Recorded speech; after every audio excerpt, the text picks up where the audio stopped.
Hey everybody, William Grazione here. This morning I had a in-person consultation, and what essentially happened was that I was trying to talk to this client about how to activate her upper body, and she was like, well, what do you do that for? What's the purpose of that? Is it going to help me burn fat? Is it going to help me do this? Or is it going to help me do that?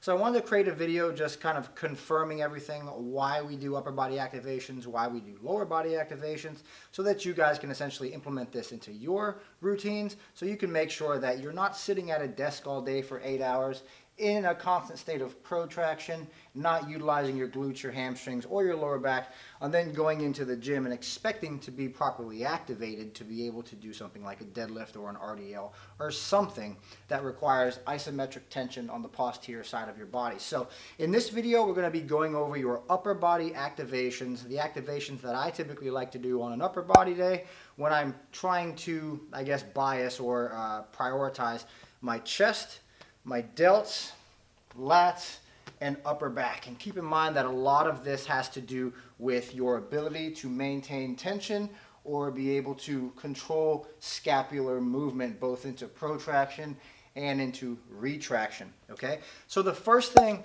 I typically like to do is a basic chest fly movement where I'm taking my hands, I am squeezing them hard. Again, the reason why you would squeeze your hands is that you have the ability to create a central nervous system response whenever you squeeze your hands. It's basically turning those muscles on, the muscles of your forearm, the muscles of your wrist, and the more those are activated, the harder you'll be able to grab weights, the more force you'll be able to apply to those weights. So I start out by squeezing my hands, and then I think about taking my humerus, and that's the bone from your glenohumeral joint down to your elbow, taking your humerus and you're driving your humeruses as close as possible as you can together.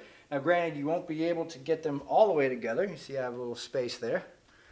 But what I'm striving to do is actually contract my pecs, okay? So if you want to think about the origin and the insertion of the pec fibers, we want to think about shortening that or getting it as short as possible. So I start in this fashion and I squeeze my pecs. 1, 2, 3, relax. Back out. 1, 2, 3, relax. Back out. 1, 2, 3, relax. Back out. 1, 2, 3, relax. Now I want to do that about 10 times. And at the end of the 10th, you should feel that there's more fibers being turned on. The reason why we go through a series of muscle activation warm-ups is so that every single fiber within the area that we're trying to recruit can be neurologically stimulated. We're going to apply our hands to a bar, we're going to start to lift some weights, more people are at the party. When more people are at the party, we have more power, more opportunity to create more power output, all right? So we want to start off with that. And again, that is a chest contraction, taking your humerus, trying to get your humerus as close to the other humerus as you can, and just squeezing your pecs really, really hard in that contracted position. The second thing that I like to do is the same thing in the opposite plane, okay? So what I'm going to be doing, again, same concept, but I'm going to be squeezing my hands, I'm going to be retracting my shoulder blades, and then I'm going to be squeezing my upper back.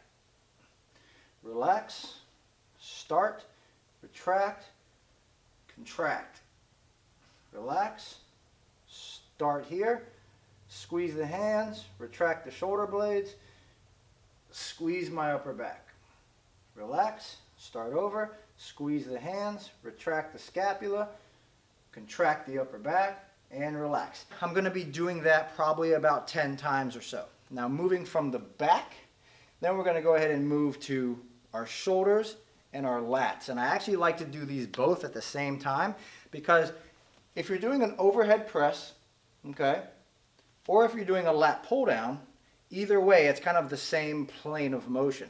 So what I want you to think about is getting yourself into a overhead press position and then driving overhead, squeezing and contracting your deltoids, and then on the way down, pretend it's a lat pull down where you are focusing on trying to take your elbows and drive them into your spine. So I'm actually thinking about pulling my elbows into my spine.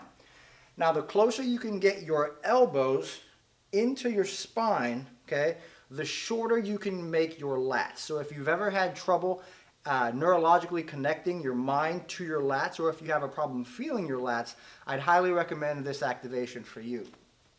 Again, drive overhead, contract the delts, and then pull down, contracting the lats. Drive overhead, contracting the delts, pull down, contract the lats. Overhead, contract, pull down, contract. And again, I'd recommend doing about 10 repetitions, holding each one for about 2 to 3 seconds for each movement pattern. Now, the variables to your activations can coincide with the movement patterns that you have chosen for that specific day. So as an example, as kind of like a variable or an audible, is if I know that I'm doing more of an upper chest day, I would essentially bias an upper press movement or an upper pressing activation to hit more of the clavicular fibers of my pecs. So if I knew that on this day I was biasing more my anterior delts and my upper clavicular fibers around my clavicles, essentially what I would do is I would change the angle from contracting my chest like this to contracting my chest here. Okay, makes sense, right? It follows in line with a incline bench press where you're trying to target more of those upper clavicular fibers of the pec. Now, if I was doing, let's say, for instance, if I was doing a more of like a row day, then I would essentially start out in a rowed position, and I could pull that bar back, squeezing and contracting the lats in the upper back, relax, squeezing and contracting, relax, squeezing and contracting. So I can throw in an audible, and I can adjust whatever plane of motion I want on that specific day, whether that be a decline bench, whether that be a flat bench, whether that be an incline bench, okay? Whether that be a high pull down, whether that be an upper back row, or whether that be a bent over row. Whatever I'm doing first, I can bias that in the muscle activation, all right?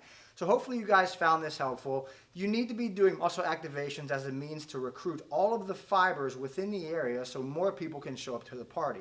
The more people that show up to the party, the stronger you will be, the more muscle fibers will be recruited when you go to grab those heavy loads. I appreciate you guys for checking out this video. I'll see you in the next one.